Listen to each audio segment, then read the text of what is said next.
Eden college ছাত্রীকে অপহরণ করে ধর্ষণের অভিযোগে দায়ের করা মামলায় গ্রেপ্তার গায়ক মইনুল আহসান নোবেলকে জামিন দিয়েছেন আদালত।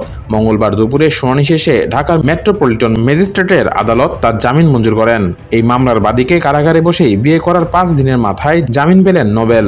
নোবেলের জামিনের পর গণমাধ্যমে তাদের আইনজীবীরা জানান, শিগগিরই তাদের সংসারে নতুন মেহমান আসতে যাচ্ছে।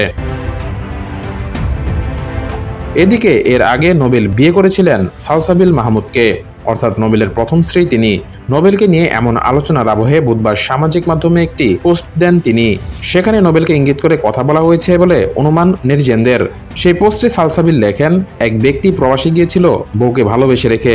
কোর্ট নাকি নির্দেশ দিয়ে তার বউকে আরেকজনের জামাইয়ের সাথে বিয়ে দিয়ে দিয়েছে। খুবই হাস্যকর, গোপালগঞ্জের মানুষ বলে কথা। উল্লেখ্য, নোবেলের গ্রামের বাড়ি গোপালগঞ্জ জেলায়। সেদিক থেকেই অনুমান নোবেলকে নিয়েই পোস্টে লিখেছেন সালসাবিল। এদিকে সদ্য এক গণমাধ্যমে সালসাবিল বলেছেন তিনি দেশের বাইরে রয়েছেন, নোবেলের সঙ্গে এখনও তার বিচ্ছেদ হয়নি।